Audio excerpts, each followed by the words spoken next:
Assalamu alaikum wa rahmatullahi ta'ala wa barakatuh. La grande famille, en espérant que vous allez bien et que voilà, vous avez passé un bon Juma. Qabbalallahu minna minkum. Qu'Allah accepte de nous, qu'il accepte de vous. Juma Mubarak, Inch'Allah.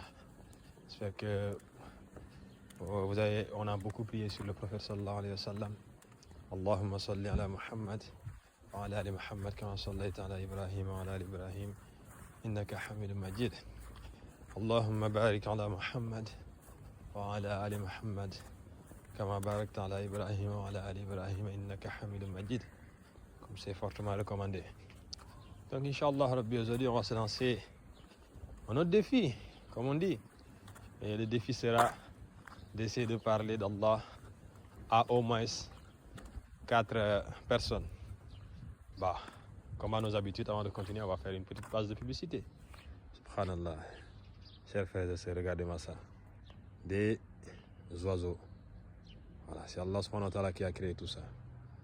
On s'en est inspiré pour pouvoir faire des avions. Tout ce qu'il faut, masha'Allah. Et voilà, tout ça c'est à notre disposition. Allah Akbar. Allah Akbar. Allah Akbar. Ah là là, ils volent. Ils s'en vont. Waouh, waouh, waouh, waouh, waouh. Waouh, waouh, waouh. Et voilà la grande famille, on était de retour par rapport au défi qu'on s'était lancé aujourd'hui. Je rappelle, c'était de parler d'Allah à au moins 4 personnes. Alhamdulillah, on n'a pas pu y arriver, en espérant que vous serez y arriver. À défaut d'avoir pu parler d'Allah à au moins 4 personnes, je pense environ 4 personnes ont pu me parler d'Allah et j'aimerais profiter avec vous. De ces rappels, ce qui sortait assez souvent, justement, c'était le rappel d'Allah. Ces personnes m'ont parlé du fait qu'il faut beaucoup rappeler les gens de se rappeler d'Allah subhanahu wa ta'ala. Il faut beaucoup faire dawa auprès des gens qu'on aime, auprès de toute l'humanité. Parce que c'est un grand ni'ma que de croire en Allah subhanahu wa ta'ala. C'est un grand bienfait. Subhanallah. C'est pour nous, humains. C'est pour nous, humains et les djinns.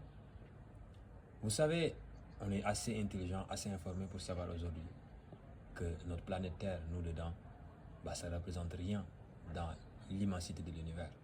Donc si on se mettait à faire du mal tous ensemble avec les djinns, ça ne diminuerait en rien Allah subhanahu wa ta'ala, le créateur de tout ceci. Et pareil, si on se mettait à faire du bien tous ensemble, ça n'augmenterait en rien Allah subhanahu wa ta'ala, le créateur de tout ceci. Donc c'est pour nous indéniablement. Allah le dit dans le Coran, dans la sourate Taha. فإنما يأتينكم مني هدى فمن اتبع هداي فلا يضل ولا يخشى ومن أعرض عن ذكري فإن له معيشة ضنكا إلى آخر الآية. Si j'envoie une guidée, si Allah subhanahu wa ta'ala nous envoie une guidée, cette guidée actuellement c'est le Coran et la sunna du prophète qui nous sont parvenus de Muhammad sallallahu alayhi wa sallam et de ses sahaba, ceux qui vont suivre cela, ils ne seront pas égarés et ils ne seront pas malheureux. Et ceux qui vont s'en détourner, ils vont vivre une vie pleine de jeûne. Et on veut que tout le monde soit heureux. C'est pour ça qu'il faut qu'on en parle. On veut que personne soit égaré, on veut que personne mène une vie pleine de jeûne. On veut que personne soit malheureux. Donc parlons de ça. Il y a beaucoup d'autres versets qui partent dans ce sens. Kuntum khayra ummatin ukhrijat linnas ta'muruna bil ma'ruf wa tanhauna 'anil munkar wa tu'minuna billah. Vous êtes la meilleure communauté envoyée aux gens, sortie aux gens. Vous ordonnez le convenable et vous interdisez le blâmable et que vous croyez en Allah subhanahu wa ta'ala. Ya ayyuhalladhina amanu in tansurullaha yansurukum wa yuthabbit aqdamakum. Oh vous qui avez cru, si vous faites triompher la cause d'Allah, Allah subhanahu wa ta'ala vous fera triompher et il va raffermir vos pas. Même lorsqu'on parle dans les hadiths, on nous dit cela.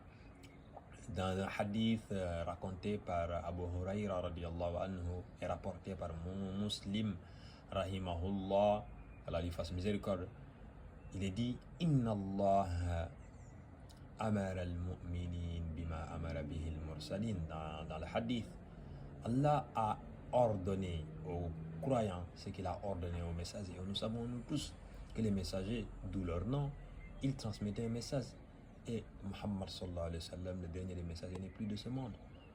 Les sahaba qui travaillent avec lui ne sont plus dans ce monde.